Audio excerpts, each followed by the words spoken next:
ലക്ഷദ്വീപിലേക്ക് പുറപ്പെടേണ്ടിയിരുന്ന കപ്പൽ താൽക്കാലികമായി റദ്ദാക്കിയതിനെ തുടർന്ന് എറണാകുളത്ത് കുടുങ്ങി യാത്രക്കാർ. പടിഞ്ഞാറൻ കടൽക്കാറ്റിൻ്റെ മുന്നറിയിപ്പിനെ തുടർന്നാണ് കപ്പൽ സർവീസുകൾ റദ്ദാക്കിയത്. കപ്പൽ യാത്രയ്ക്കായി താമസ സ്ഥലങ്ങൾ ഒഴിഞ്ഞ് കാത്തുനിൽക്കുകയായിരുന്നു യാത്രക്കാർ.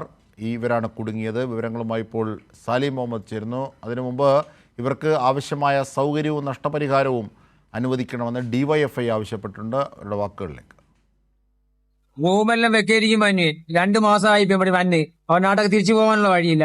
അവസാനം കപ്പലെ പ്രോഗ്രാം ക്യാൻസൽ ആയി എതിർവാണി കാരണം. അതുകൊണ്ട് ഇനി എവിടെ പോകും? ഞങ്ങളെ കൈ പൈസയില്ല. ഞങ്ങളെ അവസ്ഥ രോഗികളെ വന്നത്. അതുകൊണ്ടുള്ള ട്രീറ്റ്മെന്റ് കഴിഞ്ഞ് എല്ലാം ചെയ്തിട്ട് ഞങ്ങൾക്ക് യാതൊരു രക്ഷയില്ല. എന്നെ അവസ്ഥ ഞങ്ങളെ അവസ്ഥയില് ഞങ്ങളെ കൈ ഞങ്ങൾക്ക് സർക്കാർ പൈസ തരാൻ കഴിയുന്നില്ല. ഞങ്ങൾക്ക് ഏതും ഭക്ഷണം കഴിക്കാൻ തന്നെ കൈ ഏതും ഇല്ലാണ്ടായി. ഇനി ചെയ്യണമെന്ന് ഞങ്ങൾക്ക് യാതൊരു കാരണവശാലും ഇനി ചെയ്യാൻ പറ്റില്ല. ഇനി ചെയ്യും.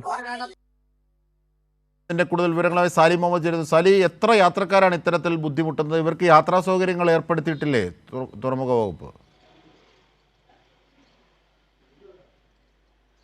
അതായത് കവരത്തി, ഇന്ന് പുറപ്പെടേണ്ടിയിരുന്ന കവരത്തി എന്ന ഷിപ്പ് അതാണ് മുടങ്ങിയത്. അതിൽ 750 യാത്രക്കാരുണ്ടായിരുന്നു. അതിലേറെയും കുട്ടികളും പ്രായമായവരും ഒക്കെയാണ്. കാരണം ഈ മെയിൻലാൻഡിലേക്ക് ചികിത്സയ്ക്കായും വരുന്ന ദ്വീപ് നിവാസികൾ സാധാരണ ഇത്തരം കപ്പലുകളിലാണ് മടങ്ങിപ്പോവുക. സാധാരണ ചിലപ്പോൾ ചില ദിവസങ്ങളിലൊക്കെ വൈകാറൊക്കെ ഉണ്ട്. പക്ഷേ അങ്ങനെ വന്നാലും ഇവർക്ക് അക്കോമഡേഷൻ ഉൾപ്പെടെ ഭക്ഷണം ഉൾപ്പെടെയുള്ള സൗകര്യങ്ങൾ നൽകേണ്ടതാണ്. പക്ഷേ പോർട്ട് അധികൃതർ അക്കാര്യത്തിൽ ഒരു നിലപാടും സ്വീകരിച്ചിട്ടില്ല എന്നുള്ളതാണ് പ്രശ്നം. യഥാർത്ഥത്തിൽ ഈ ചികിത്സയ്ക്കൊക്കെ വന്ന ആളുകൾ ആശുപത്രിയിൽ നിന്ന് ഡിസ്ചാർജ് ആയവരുണ്ട്, മറ്റാവശ്യങ്ങൾക്ക് വന്ന് ഹോട്ടൽ മുറികൾ വെക്കേറ്റ് ചെയ്തവരുണ്ട്.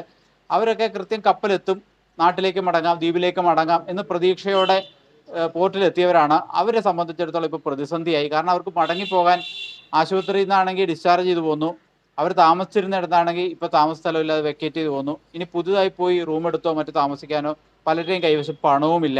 ഭക്ഷണം കഴിക്കാൻ പോലും പലരുടെയും കൈവശം പണമില്ല. അതിൽ കുറേ കുഞ്ഞുങ്ങളും ഉണ്ട് എന്നുള്ളതാണ് പ്രശ്നം. അവരെ സംബന്ധിച്ചിടത്തോളം വലിയ ദുരിതമാണ്. പക്ഷേ ഇത് യഥാർത്ഥത്തിൽ ചെയ്യേണ്ടത് ഇവർക്കൊരു അക്കോമഡേഷനും ഫുഡിനുള്ള സൗകര്യം, ഭക്ഷണത്തിനും താമസത്തിനുള്ള മിനിമം സൗകര്യം ഈ പോർട്ട് അധികൃതർ ഏർപ്പെടുത്തേണ്ടതാണ്.